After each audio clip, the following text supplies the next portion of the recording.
Hujan turun perlahan di pagi itu, membasahi atap rumah kecil yang sudah mulai menua. Di sebuah kamar sederhana dengan dinding hijau pucat, seorang perempuan duduk di tepi ranjang sambil meraba kain selimut yang menutupi bayinya. Ia tidak bisa melihat warna selimut itu, tidak bisa melihat cahaya pagi yang masuk dari jendela, bahkan tidak bisa melihat wajah mungil yang baru saja ia lahirkan semalam. Namun, jemarinya menyentuh dengan penuh cinta, seolah bisa melihat segalanya dari sentuhan itu. Perempuan itu bernama Rara, seorang ibu yang terlahir tanpa penglihatan. Hidupnya selalu diisi oleh suara, aroma, dan tekstur. Dunia baginya adalah perpaduan bunyi dan getaran yang tidak pernah benar-benar gelap. Tapi pagi itu, ada sesuatu yang terasa berbeda. Ada kehangatan kecil yang baru, yang membuat dadanya penuh dengan perasaan yang sulit ia jelaskan. "Ini anakmu, Ra," ujar bidan Sinta semalam, setelah proses persalinan yang melelahkan. Rara tidak menjawab waktu itu. Ia hanya menangis, bukan karena sakit, tetapi karena suara tangisan pertama bayi itu membuat hatinya serasa pecah oleh bahagia.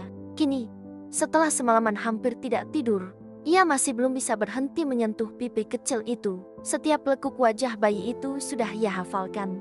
Kening halus, hidung mungil, dan bibir yang sesekali meringis seperti mencari susu. Meski buta sejak lahir, Rara ingin menjadi orang pertama yang mengenal anaknya melalui caranya sendiri, melalui hati. "Sayang, kamu pasti mirip ayahmu, ya?" bisiknya pelan. Tidak ada jawaban, hanya napas halus yang teratur. Ayah dari bayi itu, Aksara, sedang berada di luar kamar, membantu merapikan rumah yang sempat kacau karena proses persalinan darurat. Ia ingin menemani Rara dari awal sampai akhir, tetapi rasa panik membuatnya sibuk menyiapkan segala hal. Meskipun begitu, ia memastikan setiap suara langkahnya memberi tanda bahwa ia selalu dekat. Ketika pintu kamar terbuka, langkah Aksara terdengar pelan. Rara mengangkat wajahnya, mengenali suaranya tanpa ragu. "Ra, kamu sudah minum?" tanya Aksara dengan suara lembut. Rara menggeleng. "Aku tidak lapar.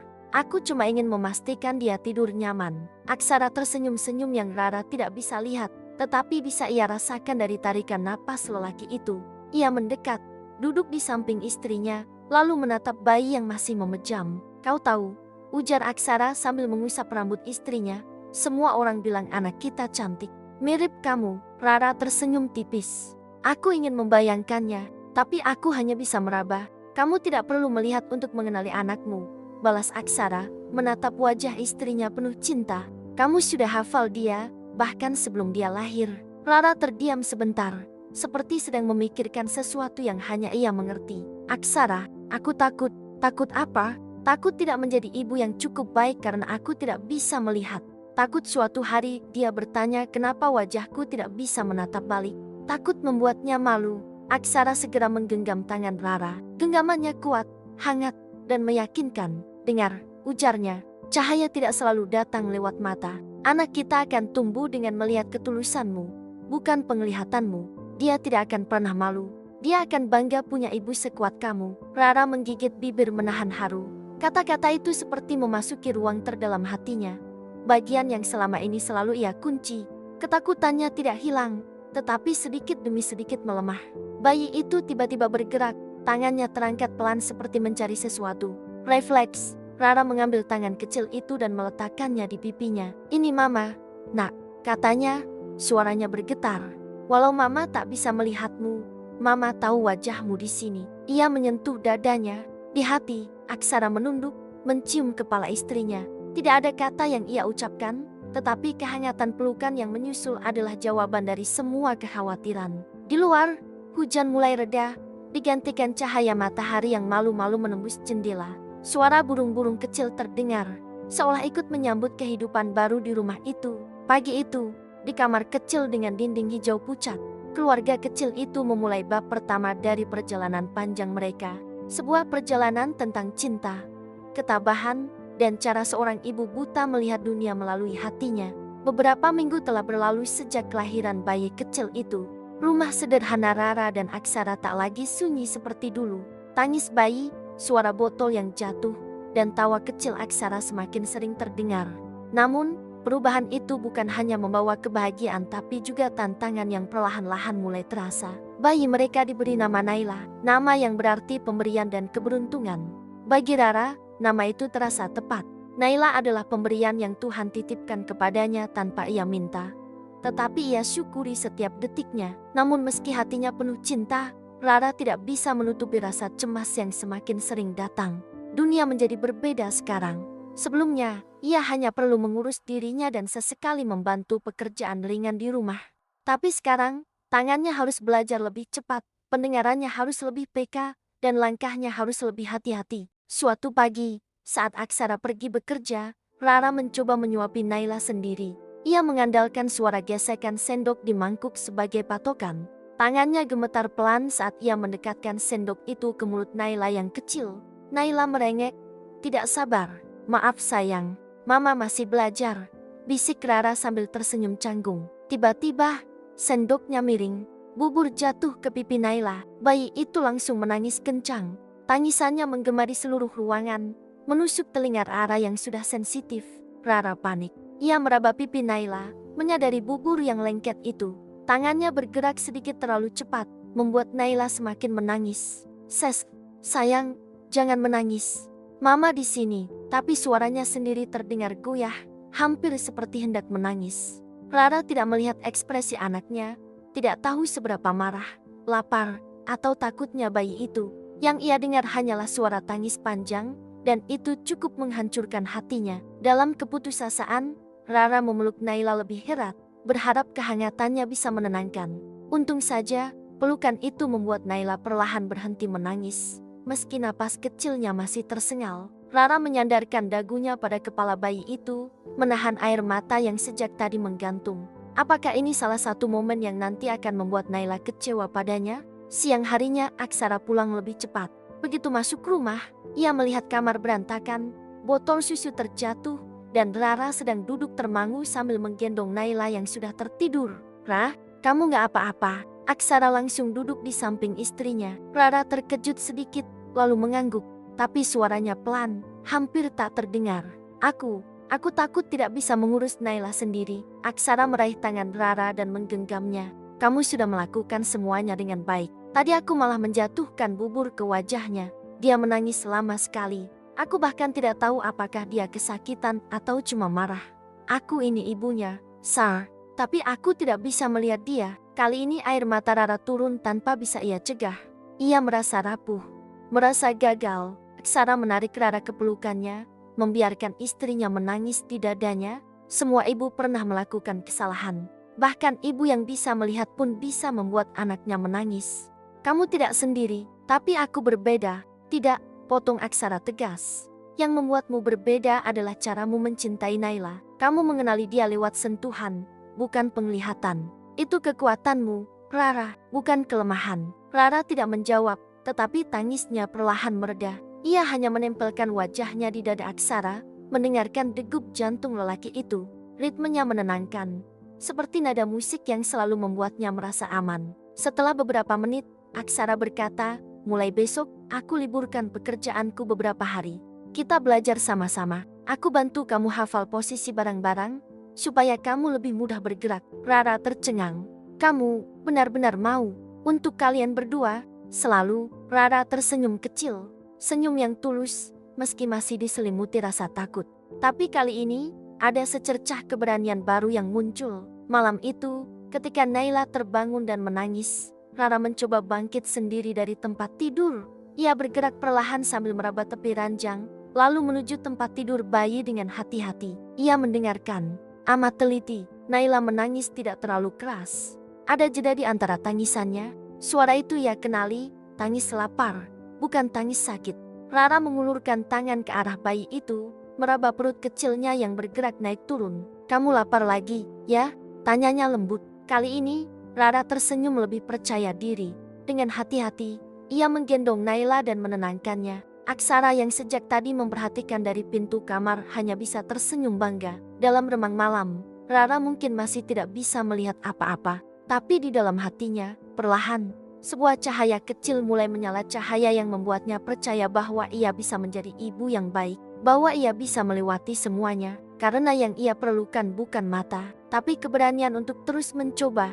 Pagi itu, udara terasa lebih sejuk dari biasanya. Matahari memancarkan cahaya lembut, tidak terlalu terik, seolah ikut merayakan hari yang istimewa. Setelah banyak hari penuh latihan, ragu, dan keberanian kecil yang tumbuh sedikit demi sedikit, Rara akhirnya memutuskan melakukan sesuatu yang sejak dulu ia takutkan.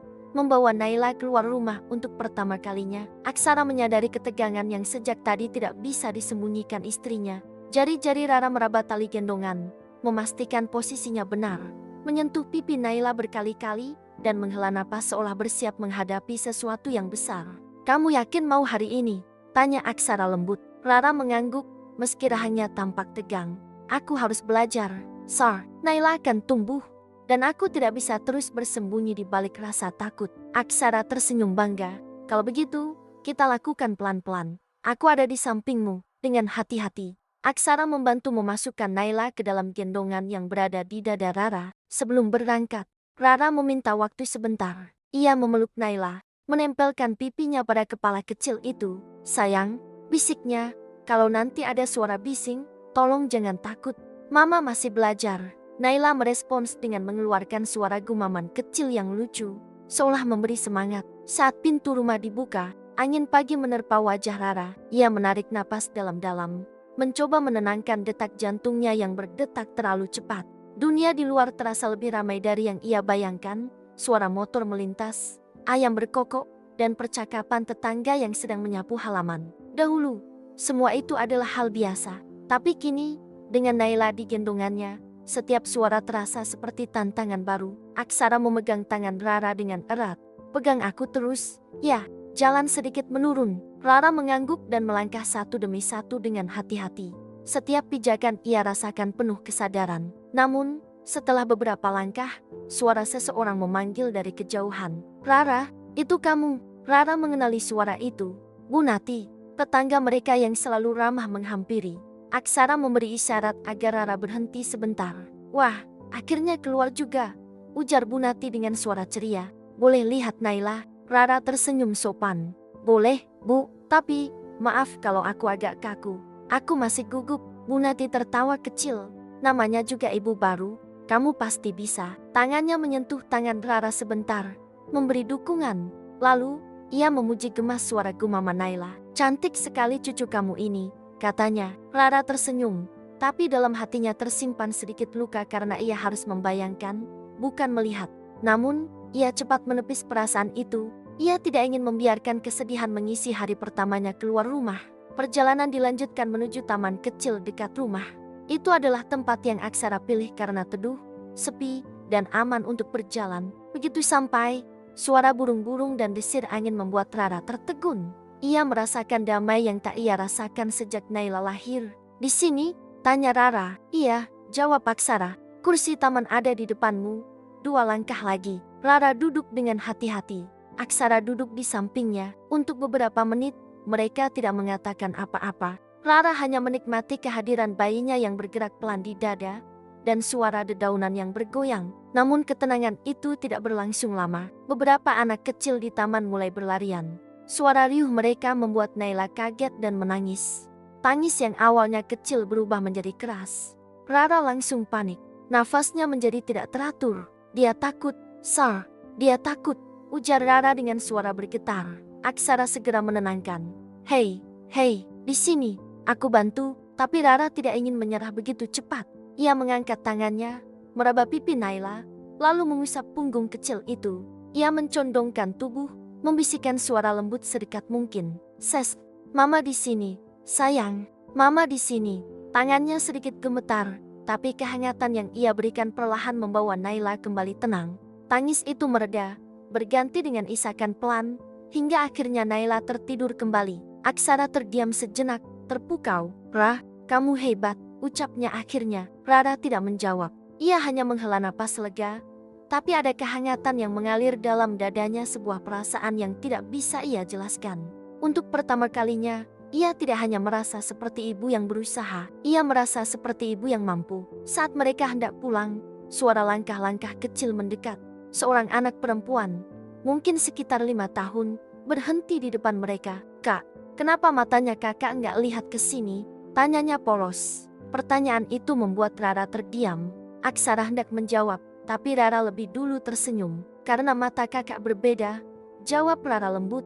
Tapi kakak bisa mendengar kamu dengan jelas. Anak kecil itu mengangguk, tampak puas dengan jawaban sederhana itu. Ia tersenyum lebar.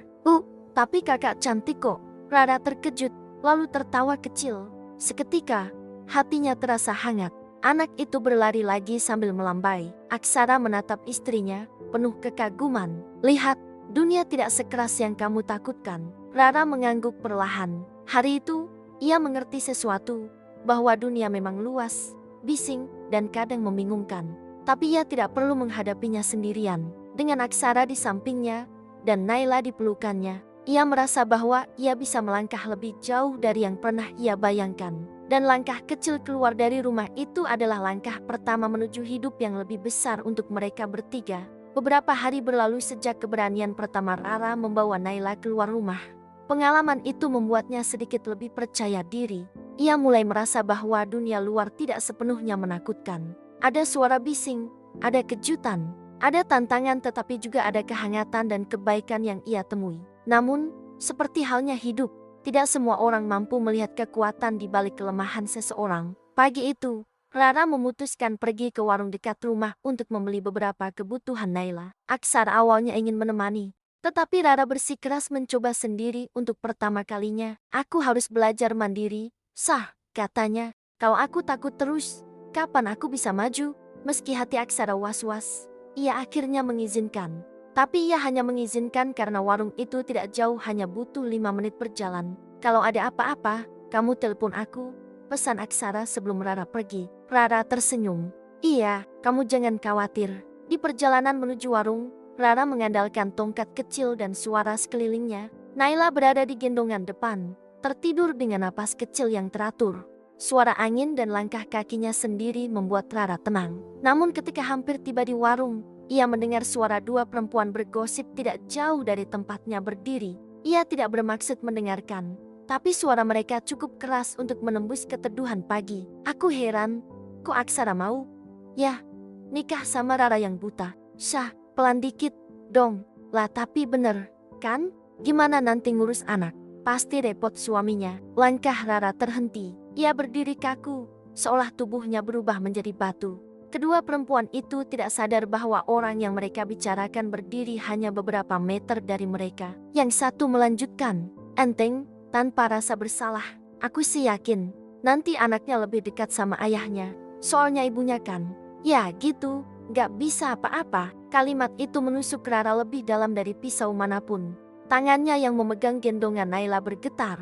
Tenggorokannya seperti tercekat. Ia ingin pergi, ingin menutup telinga, ingin berteriak untuk membungkam mereka, tapi ia hanya diam, karena selama hidupnya, ia sudah terlalu sering mendengar kata-kata seperti itu. Nah, tuh, lihat, kata perempuan itu lagi.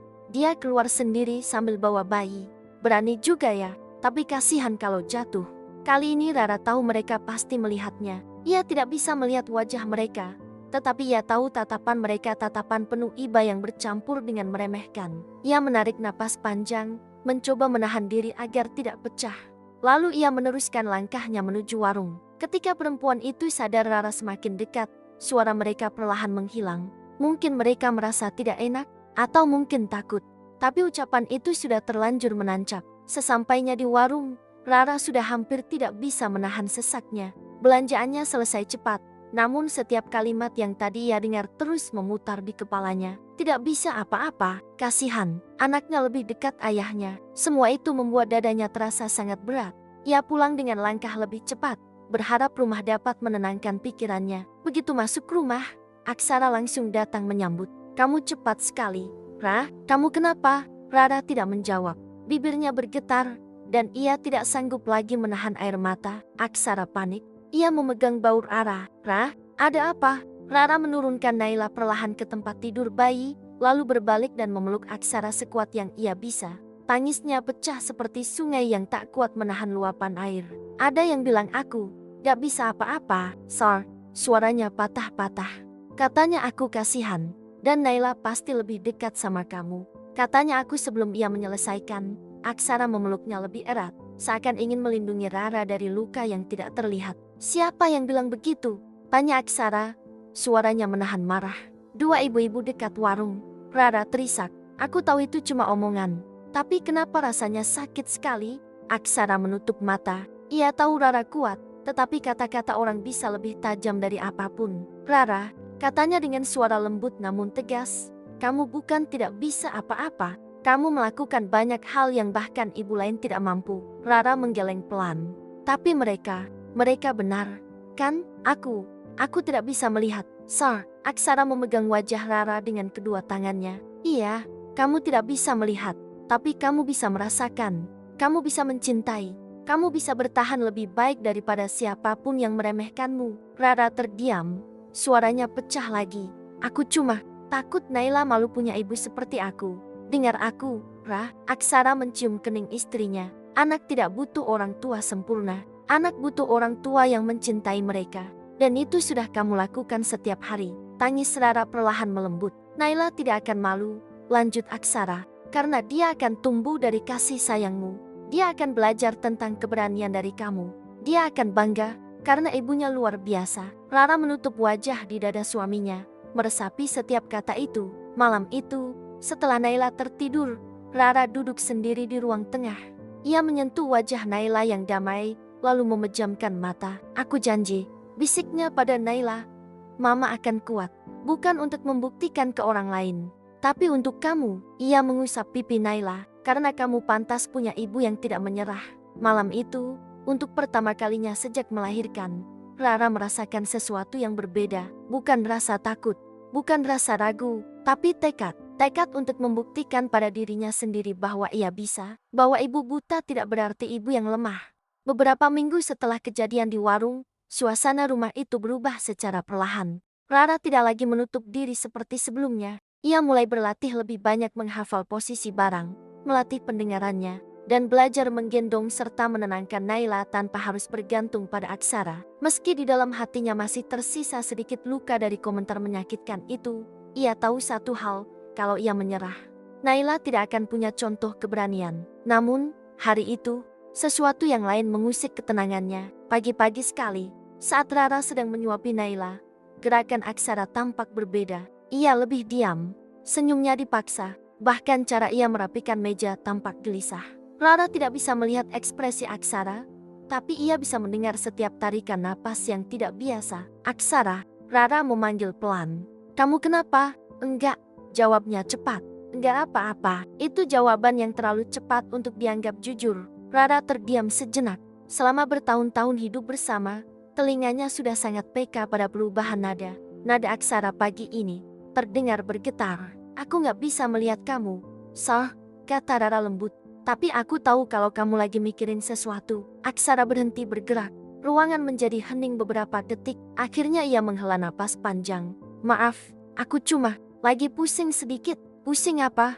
Tanya Rara. Kerjaan. Jawaban itu kembali terdengar menggantung. Rara ingin bertanya lebih jauh, tapi di saat bersamaan Naila mulai rewel, membuat ia menunda rasa penasaran itu. Siangnya, setelah Naila tertidur, Rara memutuskan mendekati Aksara yang sedang duduk termenung di ruang tamu. Ia duduk di sampingnya. Sar, kalau kamu punya masalah, kamu boleh cerita. Jangan kamu simpan sendiri. Aksara mengusap wajahnya, lalu berkata pelan, ada kabar dari kantor. Rara mengangkat kepala. Kabar apa? Aksara ragu, tetapi kemudian ia memutuskan jujur. Perusahaan akan melakukan pengurangan karyawan. Dada Rara langsung terasa dingin. Terus, kamu termasuk? Belum tahu, jawabnya. Tapi kemungkinan besar iya. Rara terdiam cukup lama, memikirkan banyak hal sekaligus. Kebutuhan Naila, tagihan rumah, biaya hidup, dan ketergantungan mereka pada penghasilan Aksara. Kalau kamu di PHK, kita mau makan dari mana? Rara bertanya sangat pelan, seakan takut menyakiti suaminya. Aksara menghela napas. Aku bisa cari kerja lain, tapi kita harus siap kalau beberapa bulan bakal berat. Rara menunduk, tangannya gemetar sedikit. Sar, aku minta maaf, karena aku gak bisa bantu cari uang. Aksara langsung memegang kedua tangan Rara. Jangan bilang begitu, tapi itu benar. Aku Rara, potong Aksara, suaranya lebih tegas dari biasanya. Kamu sudah memberi yang lebih besar dari uang. Kamu menjaga rumah, menjaga Naila, dan memberi aku alasan pulang setiap hari. Kamu bagian dari kekuatanku. Jangan pernah merasa tidak berguna. Rara terdiam. Kata-kata itu menenangkan, tetapi bayangan masa depan tetap membuatnya resah. Kalau aku jadi kehilangan pekerjaan, lanjut Aksara, itu bukan salah kamu. Itu bukan salah siapapun. Genggaman Aksara menguat. Kita akan hadapi bareng-bareng. Rara mengangguk pelan, tapi jauh di dalam hatinya, sebuah ketakutan baru mulai tumbuh.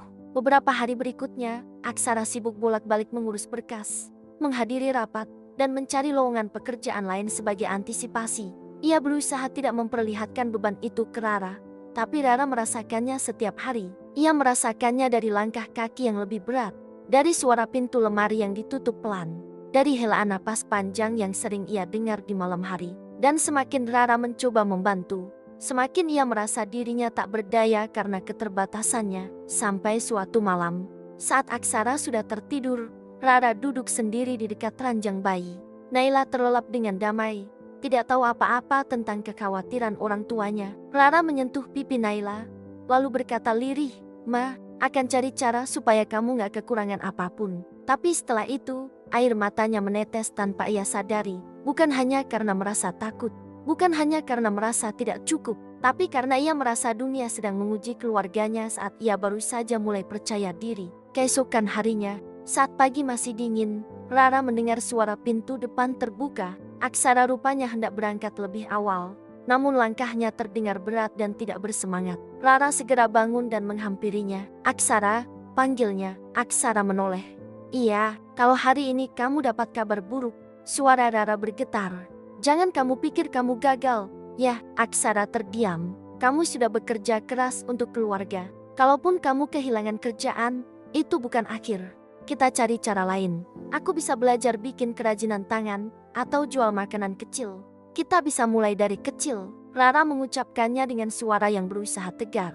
Aksara memandang istrinya lama. "Rara, kenapa kamu bisa sekuat ini?" Rara tersenyum kecil. "Karena kamu bilang aku ibu yang luar biasa. Aku harus buktiin itu." Aksara menarik Rara ke dalam pelukannya. Pelukan hangat dan penuh rasa takut yang disembunyikan. "Terima kasih," bisiknya. "Apapun yang terjadi nanti, aku punya kamu." Sepeninggal Aksara, Rara duduk sendiri di ruang tamu, memeluk gendongan Naila yang masih kosong. Hatinya penuh doa tanpa suara. Ia tidak tahu apa yang akan terjadi hari itu. Ia tidak tahu apakah kehidupan mereka akan berubah drastis. Namun satu hal ia yakini, ia tidak boleh lagi menjadi ibu yang takut. Ia harus menjadi ibu yang kuat, untuk dirinya sendiri, untuk Aksara, untuk Naila. Hari itu, untuk pertama kalinya, ketakutannya tidak membuatnya mundur. Ketakutannya justru menjadi alasan ia harus berjuang lebih keras. Hari itu terasa lebih lambat dari biasanya. Jam dinding di ruang tamu terus berdetak, tapi bagi Rara, setiap detik serasa menit, dan setiap menit serasa jam. Ia menunggu kabar dari Aksara dengan hati yang campur aduk antara harap dan cemas. Naila terlelap di pelukannya, sementara jari-jari Rara sesekali bermain di rambut halus anaknya. "Papa lagi berjuang untuk kita," bisiknya pelan. "Kita doakan, ya." Naila tentu tidak mengerti, tapi napas kecilnya yang tenang sedikit menenangkan hati Rara. Ia mencoba mengisi waktu dengan melipat baju, merapikan tempat tidur, dan menata ulang beberapa barang agar rumah terasa lebih rapi. Seolah, jika rumah terlihat baik, hidup mereka juga akan ikut membaik. Namun, setiap beberapa menit sekali, ia selalu mengarahkan kepala ke arah pintu, mendengarkan barangkali suara langkah Aksara sudah terdengar. Tapi hingga siang menjelang sore, rumah masih sepi. Menjelang sore, suara motor berhenti di depan rumah. Rara langsung berdiri, jantungnya berdegup lebih cepat. Ia mendengar suara kunci beradu dengan lubang pintu, lalu suara engsel berderit pelan. "Aksara," panggil Rara. "Iya," jawabnya, sekedar satu kata, tapi nadanya sudah cukup memberi tanda ada berat yang disimpan di sana. Rara mendekat, masih menggendong Naila. "Kamu sudah pulang." Aksara menutup pintu pelan. Ia tidak langsung berjalan mendekat. Ada jeda, seperti seseorang yang sedang mengumpulkan keberanian untuk mengatakan sesuatu yang sulit. Rara bisa merasakannya dalam keheningan. "Aksara," suaranya pelan, hampir berbisik. "Gimana?" Beberapa detik, tidak ada jawaban. Lalu, terdengar napas panjang. "Aku resmi di PHK, Rah." Kata-kata itu mungkin hanya beberapa suku kata, tapi bagi Rara, rasanya seperti bunyi kaca yang pecah dalam hatinya. Ia tidak berteriak, tidak menjatuhkan diri, tidak menangis keras-keras. Namun, ia merasakan seluruh tubuhnya melemah perlahan. "Aku mengerti," ucap Rara akhirnya, meski suaranya terdengar serak. Aksara melangkah mendekat, lalu mengambil Naila dari pelukan Rara dan menaruhnya di tempat tidur bayi. Setelah itu, ia menggenggam kedua tangan Rara. "Maaf," katanya lirih. "Aku nggak bisa mempertahankan pekerjaan itu." Rara menggeleng lemah. "Kenapa kamu minta maaf? Kamu bukan sengaja. Aku kepala keluarga. Seharusnya aku." Suara Aksara pecah sendiri. Ia menundukkan kepala, menahan sesuatu yang ingin keluar dari dadanya. Untuk pertama kalinya, Rara merasakan suaminya selemah itu di hadapannya. Selama ini, Aksara selalu jadi sosok yang tenang, menguatkan, berdiri tegak di depan keluarga. Tapi hari ini, ia tampak rapuh. Dan entah bagaimana, justru itu membuat hati Rara bergerak. Perlahan, ia meraih wajah Aksara dan memegangnya dengan kedua telapak tangan. Gerakan yang biasanya dilakukan Aksara untuk menenangkan dirinya, kini ia lakukan sebaliknya. "Sar, lihat aku." Ia mengoreksi kalimatnya sendiri, lalu tersenyum kecil. "Maksudku, dengar aku." Aksara mengangkat wajah yang sejak tadi tertunduk, menatap ke arah istrinya. "Kamu sudah berusaha, kamu sudah kerja keras dari sebelum kita nikah sampai sekarang. Kamu bukan gagal," kata Rara pelan. "Jelas, satu persatu. Ini cuma hidup yang berubah arah." Aksara terdiam, tidak menyela. "Kamu masih punya dua tanganku yang siap ngeraba apapun buat bantu kamu. Kamu masih punya telinga ini, yang siap dengerin keluh kesah kamu. Kamu masih punya hati ini, yang gak akan pergi cuma karena uang kita berkurang." Aksara memejamkan mata, air bening jatuh perlahan di pipinya. "Dan kamu masih punya Naila," tambah Rara. "Dia gak butuh kamu kaya, dia cuma butuh kamu ada." Aksara tidak tahan lagi. Ia memeluk Rara tiba-tiba, dengan kekuatan seolah ingin meyakinkan dirinya bahwa pelukan itu nyata, bahwa keluarganya benar-benar tetap utuh meski pekerjaannya hilang. "Terima kasih, Ra." Suaranya nyaris tidak terdengar. "Kalau nggak ada kamu, aku nggak tahu akan sekacau apa hari ini." Rara tersenyum di pelukan itu, meski di dalam hatinya ia juga takut. Tapi ia tahu ketakutannya tidak boleh lebih besar dari cintanya. Malam itu, mereka duduk berdua di ruang tamu setelah Naila tertidur. Lampu sudah diredupkan, suasana tenang, hanya suara jam dan sesekali bunyi motor jauh di jalan. "Kita harus bicara soal rencana," kata Aksara, memecah keheningan. Rara mengangguk. "Iya, kita mulai dari mana? Aku masih punya tabungan beberapa bulan," jelas Aksara. "Tapi kalau dipakai terus, ya cepat habis. Jadi, aku harus segera cari pemasukan lain." "Kamu mau cari kerja lagi?" tanya Rara. "Iya. Tapi cari kerja baru itu nggak instan." Aksara menghela napas. "Sambil nunggu, aku kepikiran buat kerja serabutan. Apa saja yang penting halal." Rara mengangguk pelan. "Aku juga mau bantu." Aksara menoleh, meski ia tahu Rara tidak bisa melihat. "Bantu bagaimana?" tanyanya lembut. "Aku bisa bikin sesuatu di rumah. Mungkin kue-kue kering, atau kerajinan tangan. Dulu aku pernah diajarin bikin taplak rajut sama ibu. Kalau aku latihan lagi, mungkin aku bisa bikin buat dijual." Aksara berpikir. "Tapi, kamu yakin bisa?" "Maksudku, bahannya, benangnya, jarumnya. Justru karena aku nggak bisa lihat, aku lebih peka di tangan," jawab Rara pelan tapi yakin. "Rajut itu kan permainan pola. Kalau aku hafal polanya, aku bisa buat. Dan kamu bisa bantu cek hasilnya." Aksara terdiam, lalu mengangguk. "Kalau begitu, kita coba," katanya. "Aku bisa bantu carikan pembeli, mungkin titip di warung atau jual online." Rara mengangguk, meski masih ragu pada dirinya sendiri. Ia tahu ia harus mencoba, karena kalau mereka hanya duduk dan menunggu, tidak ada yang akan berubah. Beberapa hari berikutnya, rumah mereka mulai terasa berbeda. Bukan lagi hanya diisi rutinitas mengurus bayi, tetapi juga suara benang yang bergesek, jarum rajut yang mengetuk pelan, dan percakapan serius tentang ukuran dan bentuk. "Aduh!" Rara meringis ketika jarinya tertusuk sedikit oleh jarum. Aksara menoleh cepat. "Kenapa?" "Cuma kesenggol." "Nggak apa-apa," jawab Rara. "Aku tadi lupa posisi jarumnya." "Pelan-pelan, jangan buru-buru. Kita nggak sedang dikejar siapa-siapa," kata Aksara menenangkan. Rara tertawa kecil. "Justru kita dikejar sama waktu dan tagihan, Sar." Mereka berdua tertawa pelan. Meski sebenarnya itu adalah kenyataan pahit, tapi di balik kelelahan dan kekhawatiran, ada sesuatu yang lahir, rasa kerja sama yang lebih kuat. Aksara mulai mencari informasi cara menjual produk rajut secara online. Ia bertanya pada temannya, mencari grup jual beli, dan belajar memotret produk dengan ponselnya, meski masih sederhana. Suatu sore, setelah selesai membantu memotret hasil rajutan pertama Rara, sebuah taplak kecil Aksara duduk di sebelah istrinya dan berkata, "Aku baru sadar, selama ini aku pikir aku yang paling banyak berkorban. Tapi ternyata kamu juga." Rara tersenyum samar. "Aku gak merasa berkorban, aku cuma menjalani hidup bersama kamu. Banyak orang bilang kamu kasihan," lanjut Aksara pelan. "Tapi kalau mereka lihat kamu sekarang, mereka pasti malu." Rara tertawa pelan. "Biar saja. Aku gak lagi hidup buat mulut orang." Ia mengusap pipi Naila yang sedang duduk di pangkuannya. "Aku hidup buat dia," lanjutnya, "dan buat kamu." Malam itu, sebelum tidur, Rara memikirkan hari-hari yang baru saja dilaluinya. Dalam beberapa bulan, hidup mereka berubah drastis. Ia melahirkan Naila. Ia belajar keluar rumah. Ia menerima ejekan dan komentar menyakitkan.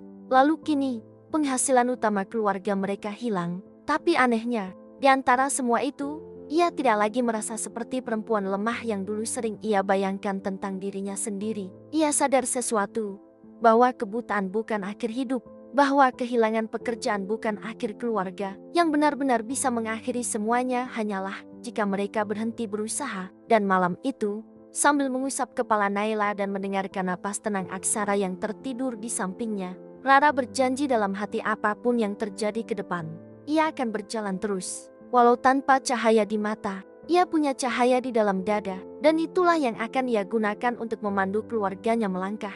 Langit pagi tampak mendung ketika Rara terbangun. Namun seperti biasa, ia tidak melihat perubahan warna atau cahaya. Yang ia rasakan adalah suhu kamar yang sedikit lebih dingin dari biasanya. Naila masih terlelap, sementara Aksara sedang duduk di meja kecil dekat pintu, mengetik sesuatu di ponselnya. "Kamu dari tadi bangun?" tanya Rara pelan sambil meraba sisi tempat tidur. Aksara tersenyum kecil. "Iya, aku lagi beus chat orang yang nanyain taplak rajutan kamu." Rara terkejut. "Sudah ada yang nanya?" "Sudah," jawab Aksara sambil bangkit dan berjalan mendekat. "Postingan kemarin yang aku upload, ada yang komentar. Katanya bagus, rapi, dan mau pesan 2. Rara menutup mulutnya dengan tangan, tercampur antara kaget, senang, dan tidak percaya. "Serius, Sar? Benar-benar serius?" "Iya, Ra, kamu dengar nada suaraku? Ini bukan bercanda," jawab Aksara dengan tawa lirih. Rara mengusap dadanya yang berdebar. Selama beberapa minggu terakhir, ia bekerja keras menghafal pola rajut, menyesuaikan ketebalan benang, dan meraba bentuk yang ia buat dengan sabar. Terkadang hasilnya berantakan, seringkali ia mengulang dari awal. Tapi Aksara selalu bilang, yang penting bukan cepat, yang penting jadi. Dan sekarang, usahanya mulai terlihat. Setelah sarapan sederhana, Aksara duduk di samping Rara dan membantu mengatur benang yang akan digunakan untuk pesanan pertama. Katanya mau warna coklat susu dan krem. "Bisa?" tanya Aksara sambil menunjukkan 2 gulungan benang di tangannya. Rara meraba tekstur masing-masing. "Yang lebih lembut itu krem, kan?" "Iya, betul." "Baik, aku mulai dari coklat dulu," jawab Rara. Sambil merajut, ia mendengarkan suara halus gesekan benang. Tangannya bergerak hati-hati, mengikuti alur yang sudah ia hafal beberapa hari terakhir.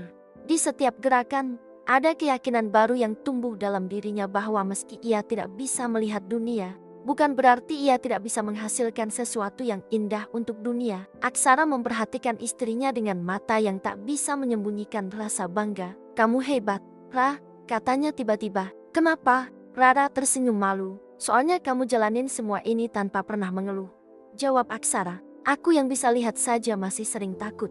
Kamu, yang gak bisa lihat apapun, justru lebih berani dari aku." Rara terdiam. Kata-kata itu membuat hatinya hangat, tapi juga membuatnya ingin menangis. "Aku bukan berani, Sar," katanya lembut. "Aku cuma gak punya pilihan untuk takut." Aksara terdiam. Kalimat itu masuk ke hatinya seperti angin yang pelan tapi menusuk. Sore hari, setelah pesanan pertama selesai, Aksara memotret hasilnya dan mengirim foto kepada pembeli. Jawaban datang cepat. "Katanya bagus banget, Ra," seru Aksara sambil tertawa kecil. Dia tambah pesan 1 lagi. Rara menutup wajahnya dengan kedua tangan. "Ya Tuhan, dan bukan cuma itu," lanjut Aksara yang tidak bisa menyembunyikan kebahagiaannya. Dia bilang mau bantu promosi ke temannya. Hari itu, untuk pertama kalinya setelah di PHK, Aksara merasa seperti pintu yang tadinya tertutup rapat mulai retak perlahan. Ada cahaya yang masuk, sedikit, tapi nyata. Beberapa minggu berlalu, usaha rajut Rara mulai punya pelanggan tetap. Tidak banyak, tapi cukup untuk menambah pemasukan. Aksara juga mendapatkan pekerjaan paruh waktu sebagai pengantar barang di sebuah toko daring. Meski tidak sebesar gaji sebelumnya, tapi ia merasa hidup mereka bergerak lagi. Suatu malam, setelah Naila tertidur, Rara duduk di ruang tamu sambil mengelus kepala anaknya yang terbaring di pangkuan. "Aksara," panggil Rara pelan. "Aku mau cerita sesuatu." Aksara yang sedang menata barang dagangan mendekat. "Apa?" "Aku kadang masih takut," ucap Rara lirih. "Takut kalau aku nggak cukup buat kamu dan Naila. Takut kalau suatu hari kamu capek hidup sama perempuan yang nggak bisa lihat apapun." Aksara terdiam. Lalu ia mengambil kedua tangan Rara dan menaruhnya di wajahnya sendiri. "Kamu tahu wajahku kayak apa?" tanya Aksara pelan. Rara tersenyum. "Aku nggak pernah lihat, tapi aku hafal bentuknya." "Nah," Aksara menautkan jari Rara ke garis rahangnya. "Kamu tahu dari raba, bukan dari lihat. Sama seperti aku yang mencintaimu dari hati, bukan dari mata." Rara memejamkan mata, air mata menetes pelan. "Kamu bilang takut nggak cukup," lanjut Aksara. "Tapi kamu udah lebih dari cukup, Ra. Kamu ibu dari anakku. Kamu rumah buat aku pulang. Kamu cahaya yang gak pernah padam meski matamu gelap." Rara menahan tangis. Aksara melanjutkan, "Dan aku tahu, setiap kali kamu pegang wajah Naila, kamu bisa membayangkan bentuknya. Kamu bisa ngerasain pipinya, hidung kecilnya, rambut halusnya. Kamu menghafal dia dengan cara yang cuma kamu yang bisa." Rara mengusap air matanya. "Aku sayang dia, lebih dari apapun di dunia ini. Aku tahu, kamu juga," lanjut Rara pelan.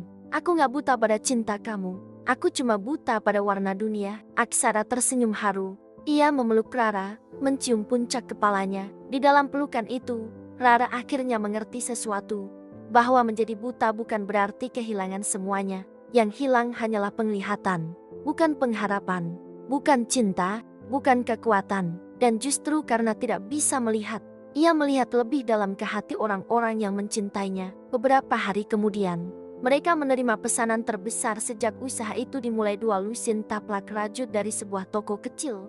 Meski sulit, Rara menerimanya. Aksara membantu di semua proses yang tidak bisa ia lakukan. Di malam terakhir sebelum pesanan dikirim, Rara memegang hasil rajutannya dan meraba setiap sudutnya dengan teliti. "Kamu tahu, Sir," kata Rara pelan, "aku belum pernah melihat wajah Naila. Tidak satu kali pun. Tapi aku tahu dia cantik." Aksara tersenyum. "Kamu tahu dari mana?" "Dari caranya ketawa, dari cara dia pegang jariku, dari hangatnya napas dia, dari setiap gerakan kecilnya di pangkuanku." Ia berhenti sebentar, suaranya semakin lembut. "Wajah anak itu, meski mataku tidak pernah melihatnya, hatiku sudah menghafalnya." Aksara merasakan dadanya mengencang haru, bangga, dan cinta bercampur menjadi satu. Rara melanjutkan, "Aku tidak butuh mata untuk melihat, aku cuma butuh merasakan. Dan aku merasakan dia dengan seluruh jiwaku." Aksara memeluknya dari belakang. "Rah, kamu ibu terbaik untuk Naila." Rara tersenyum sambil menyentuh tangan Aksara yang melingkari pinggangnya. "Dan kamu ayah terbaik untuk kita." Di ruangan kecil itu, dalam kesederhanaan yang penuh hangat dan kerja keras, keluarga kecil itu menemukan akhir yang tidak mewah tapi penuh cinta. Akhir yang tidak bersinar terang oleh lampu-lampu besar tapi bercahaya, lembut dari hati yang saling melindungi. Dan begitulah cerita ini berakhir. Seorang ibu yang buta, yang tak pernah melihat wajah anaknya, tapi menghafalnya lebih dalam daripada siapapun yang bisa melihat dengan mata. Karena bagi Rara, semua wajah yang ia cinta selamanya hidup di dalam hati.